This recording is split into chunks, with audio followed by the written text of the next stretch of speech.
Jam menunjukkan pukul 11 malam. Saat suara berderak dan langkah kaki tak terlihat mulai terdengar di lorong gelap SMA Negeri 13. Di ruang kelas yang sudah lama kosong, seberkas cahaya samar terlihat, namun tak ada siapa-siapa. Jam menunjukkan pukul 11 malam. Sekolah yang biasanya ramai oleh tawa dan langkah kaki para siswa kini tampak hening. Hanya ada gema dari derak langkah kaki yang tak terlihat, menyusuri lorong yang gelap, seakan menanti sesuatu yang datang. Keheningan yang begitu menekan, yang hanya bisa dijelaskan oleh mereka yang pernah merasakannya, yang pernah merasakan ketakutan yang terperangkap di dalamnya. Inilah SMA Negeri 13, sekolah yang selama bertahun-tahun dipenuhi dengan cerita-cerita menyeramkan.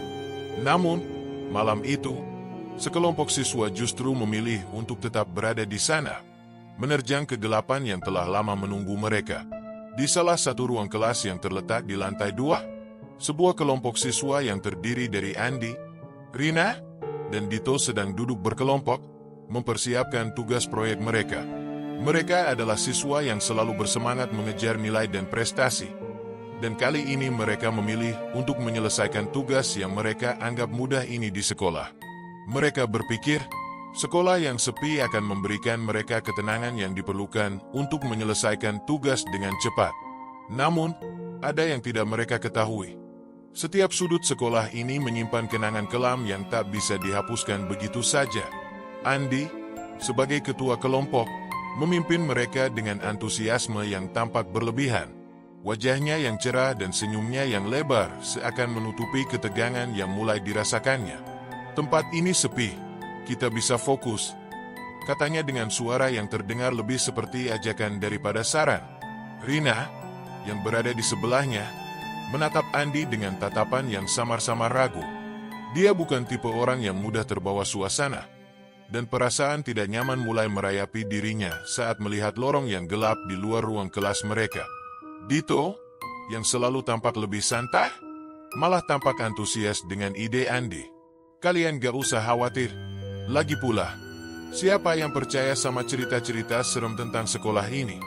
Itu kan cuma mitos, katanya dengan nada tinggi, berusaha menenangkan Rina dan meyakinkan dirinya sendiri. Namun, saat dia melirik ke arah jendela yang gelap, bayangan samar yang melintas di luar membuatnya menelan ludah, meskipun dia berusaha menutupi kegelisahannya. Sekolah ini memang dikenal dengan berbagai cerita mistis yang beredar di kalangan para siswa. Beberapa tahun yang lalu, seorang siswa ditemukan meninggal di ruang kelas 7B yang terletak tepat di ujung lorong. Tidak ada yang tahu pasti bagaimana kematian itu bisa terjadi. Pihak sekolah mengklaim bahwa itu adalah kecelakaan, tetapi banyak yang berpendapat bahwa ada kekuatan lain yang terlibat, kekuatan yang masih bertahan hingga kini. Para guru selalu mengingatkan para siswa agar tidak berani datang ke sekolah setelah jam pelajaran selesai. Beberapa bahkan mengaku mendengar suara-suara aneh yang datang dari ruang kelas tersebut setelah larut malam. Namun, meskipun peringatan itu sering terdengar, rasa penasaran selalu berhasil mengalahkan rasa takut. Malam itu, Andi, Rina, dan Dito merasa bahwa mereka tidak akan mengalami hal yang sama. Mereka berpikir bahwa cerita-cerita itu hanyalah hiburan belaka, hanya mitos yang berkembang di kalangan para siswa. Mereka memilih untuk tetap berada di sekolah, berpikir bahwa mereka hanya perlu menyelesaikan tugas dan kembali ke rumah sebelum larut malam. Mereka tidak tahu bahwa keputusan mereka untuk tetap berada di tempat itu adalah keputusan yang akan mengubah hidup mereka selamanya. Sekolah ini, meskipun tampak seperti bangunan biasa dengan dinding tua dan lantai kayu yang berderak, menyimpan rahasia yang tak bisa dijelaskan oleh akal sehat. Ruang kelas yang mereka pilih untuk mengerjakan tugas, ruang 7B, adalah ruang yang paling terkenal dengan cerita-cerita mistis yang mengerikan. Banyak siswa yang menghindari ruang tersebut, terutama setelah matahari terbenam. Suara berderak yang datang dari ruang itu seringkali terdengar, terkadang disertai dengan desahan berat yang tidak diketahui asal-usulnya. Ada yang mengaku melihat bayangan di jendela, dan beberapa lainnya bahkan mengatakan bahwa mereka pernah merasakan dingin yang menusuk tulang begitu memasuki ruang kelas tersebut. Meskipun ketegangan mulai meliputi suasana, Andi tetap mencoba bersikap santai. Gak ada apa-apa kok. kita cuma perlu fokus, katanya sambil mengeluarkan laptopnya dan mulai membuka file tugas. Rina, meskipun masih merasa ragu, mulai mengikuti, mencoba menenangkan pikirannya dengan berkata pada dirinya sendiri bahwa semua cerita itu hanyalah hayalan. Dito, yang selalu tampak ceria, berusaha membuat suasana menjadi lebih ringan.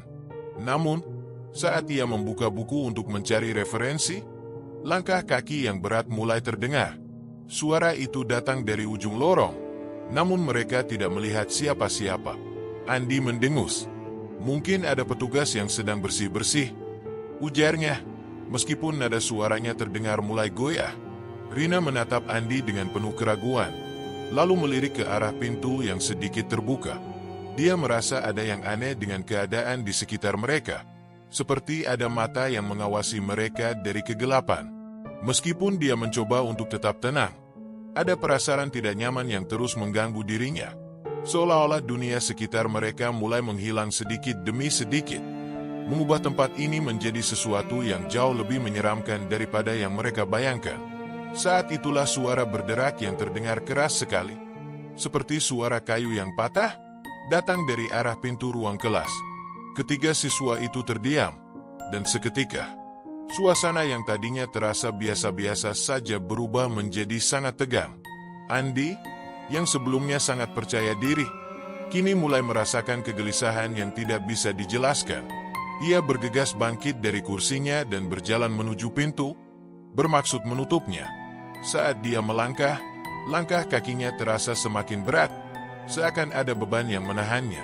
Begitu dia menutup pintu, tiba-tiba saja seluruh kelas terasa semakin gelap. Lampu yang sebelumnya terang, kini berkelip-kelip, memberikan kesan bahwa sesuatu yang tidak terlihat sedang mengamati mereka. Namun saat Andi kembali ke meja, sesuatu yang jauh lebih menyeramkan terjadi. Sebuah suara pelan, namun jelas terdengar, berkata, "Kalian tidak boleh di sini." Suara itu datang dari sudut kelas yang gelap, sebuah sudut yang selalu terlihat sepi, dan tampaknya tidak ada siapa-siapa di sana. Rina terlonjak, tubuhnya membeku, sementara Dito menatap dengan mata terbelalak. Mereka semua merasa seolah-olah udara di sekitar mereka menjadi semakin berat. Ada ketegangan yang sangat kuat, hampir bisa dipotong dengan pisau. Namun, yang membuat mereka semakin bingung adalah kenyataan bahwa suara itu tidak berasal dari seseorang yang terlihat. Itu seperti suara yang muncul dari dalam dinding itu sendiri, atau mungkin dari kedalaman ruang yang mereka coba hindari. Rina, yang biasanya cukup tenang dan rasional, merasa tubuhnya seperti terkunci dalam kekakuan yang tak bisa dijelaskan. Semua yang ada di sekitarnya terasa kabur, seakan dunia ini sedang berputar dengan cara yang aneh dan tak biasa. Saat suara itu terdengar lagi, semakin jelas dan dekat, seperti suara bisikan yang datang dari ruang kosong di dalam pikirannya. Rina merasa perasaan takut yang selama ini dia anggap remeh mulai meresap. Hatinya berdegup kencang, dan ia mulai berkeringat dingin. Tidak ada lagi logika yang bisa menenangkan dirinya. Hanya ada perasaan tak terdefinisi yang menyelimuti dirinya. Apa yang itu? Suara Rina hampir tak terdengar. Gemetah, matanya memandangi sudut kelas dengan penuh ketakutan. Tapi yang terlihat hanya kegelapan pekat. Sementara itu, Dito, yang mencoba mengalihkan perhatian dirinya dengan tertawa canggung, justru merasa semakin tercekik oleh ketegangan yang tak terungkapkan. Andi, yang sebelumnya tampak penuh percaya diri, kini berusaha keras untuk menahan perasaan yang menggerogoti dirinya. Itu cuma angin, atau mungkin suara dari luar, katanya, meskipun kata-katanya terkesan dipaksakan. Namun, meskipun ia berusaha untuk berbicara seolah-olah semuanya baik-baik saja, wajahnya memucat. Hanya ada satu hal yang jelas dalam pikirannya. Mereka tidak sendirian di sini. Dan ketakutan yang sangat dalam mulai menggerogoti setiap sudut otaknya. Dengan ragu, Rina memutuskan untuk memeriksa sekitar kelas. Ia berdiri dan melangkah pelan. Setiap langkah terasa semakin berat, seolah lantai di bawahnya tiba-tiba berubah menjadi lebih rapuh. Ketika ia melangkah mendekati sudut ruang kelas, tiba-tiba saja sebuah benda yang tidak tampak jatuh dari meja dengan suara berderak keras. Semua orang langsung menoleh. Hanya ada kegelapan, dan suara berderak itu terhenti begitu saja, seolah sengaja menghilang. Keringat dingin bercucuran di dahi Rina, dan dia merasa tangan dan kakinya mulai gemetar. Dito, yang sempat berusaha menenangkan Rina, kini merasakan ketegangan yang sama. Ceritanya pasti gak benar, kan? Katanya dengan suara pelan. Namun ia sendiri merasa bimbang. Tidak ada penjelasan rasional yang bisa menghilangkan perasaan aneh yang menghantui mereka. Suara langkah kaki yang sempat terdengar tadi kembali, lebih jelas kali ini. Langkah-langkah berat yang terdengar semakin mendekat. Andi, yang merasa putus asa, berdiri dan mengarah ke pintu. Berniat untuk keluar dan mencoba mencari tahu apa yang sedang terjadi. Namun, tepat saat ia hendak mengangkat tangan untuk memegang gagang pintu, suara langkah kaki berhenti tepat di luar ruang kelas. Sebuah suara, rendah namun jelas, terdengar sangat dekat, seperti bisikan yang langsung menyentuh telinga mereka. Kalian tidak boleh keluar. Suara itu kembali terdengar. Kali ini lebih jelas dan lebih menakutkan. Seolah suara itu berasal dari dalam kelas, dari dinding yang ada di sekitar mereka, atau dari sudut ruangan yang mereka anggap kosong. Rina, yang hampir tidak bisa bernapas, berteriak kecil. Siapa itu? Suasana menjadi begitu sunyi, hampir tak ada suara kecuali detak jantung mereka yang terdengar begitu keras di telinga masing-masing. Seketika, suhu ruangan terasa menurun drastis. Udara sejuk yang tiba-tiba datang seperti kabut dingin merambat ke seluruh tubuh mereka.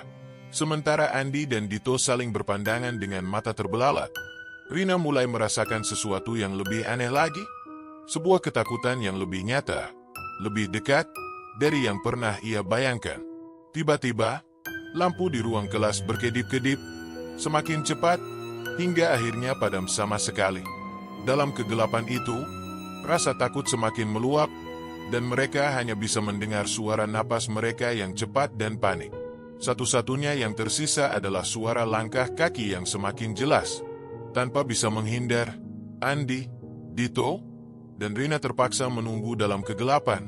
Hampir tidak bisa bergerak, seakan tubuh mereka kaku akibat rasa takut yang merayap hingga ke tulang.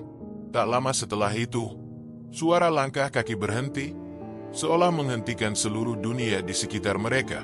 Mereka bisa merasakan ketegangan yang menggantung begitu erat di udara. Tiba-tiba, terdengar suara pintu kelas terbuka. Meskipun tidak ada seorang pun yang terlihat. Andi, dengan tangan yang gemetar, berusaha mengarahkan senter ke arah pintu. Namun, yang ia temui hanya bayangan samar yang melintas begitu cepat, menjauh, dan hilang dalam sekejap. Tanpa berpikir panjang, Andi berlari ke pintu dan membukanya. Berharap bisa melihat sesuatu yang memberi penjelasan rasional atas semua kejadian ini. Tetapi, begitu pintu terbuka lebar, mereka tidak menemukan apapun. Ruang di luar gelap, dan suasana terasa mencekam. Mereka mendapati bahwa lorong tempat mereka berada sebelumnya, yang sempat terlihat biasa saja, kini tampak jauh lebih menyeramkan. Dinding-dindingnya tampak lebih gelap dari yang mereka ingat, dan lantai yang biasanya cerah kini terlihat kotor, dengan jejak-jejak misterius yang tidak mereka kenali. Kenapa tiba-tiba jadi begini? Dito bertanya dengan suara serak, mencoba membangkitkan kembali sedikit logikanya. Meskipun ia tahu jawabannya, ini bukan sekadar mimpi. Apa yang mereka hadapi sekarang lebih dari sekadar ketakutan. Ini adalah sesuatu yang lebih kuat dari yang bisa mereka bayangkan. Sesuatu yang tidak bisa mereka jelaskan. Rina, yang lebih tenang dari sebelumnya, melangkah ke depan dan memandang lorong dengan seksama. Kita harus keluar dari sini, katanya. Suaranya penuh keyakinan. Tetapi saat mereka mulai melangkah, pintu ruang kelas yang mereka tinggalkan tiba-tiba tertutup sendiri dengan suara keras. Dito yang terkejut berlari menuju pintu dan mencoba membukanya. Namun ia tidak berhasil. Pintu itu tidak bisa dibuka, meskipun ia menariknya dengan sekuat tenaga. Pada saat yang sama, suara tertawa yang jauh lebih rendah dan menyeramkan terdengar di sekitar mereka. Suara yang terasa begitu dekat, dan di saat yang bersamaan, begitu jauh, seolah datang dari ruang hampa yang tak dapat mereka jangkau. Rina menjerit, sementara Andi menoleh ke belakang dengan cepat, namun hanya ada bayangan gelap yang melintas begitu cepat di sudut matanya. Ketiganya mundur perlahan, mencoba merasakan di mana pintu keluar yang sebenarnya berada. Tetapi saat mereka berbalik, suara itu terdengar lagi, kali ini lebih jelas dan lebih mengerikan. Dito yang kini hampir tidak bisa bergerak, berteriak, "Tidak, kita harus keluar, sekarang juga." Namun, saat mereka berlari menuju pintu utama, langkah kaki berat terdengar kembali, semakin cepat. Setiap kali mereka menoleh, bayangan gelap yang menyeramkan itu semakin mendekat, dan mereka merasa tubuh mereka semakin berat, seolah ada kekuatan yang menahan mereka di tempat itu. Ketegangan yang mereka rasakan memuncak pada puncaknya. Ketika mereka hampir mencapai pintu keluar, Dito terjatuh. Andi berteriak memanggilnya.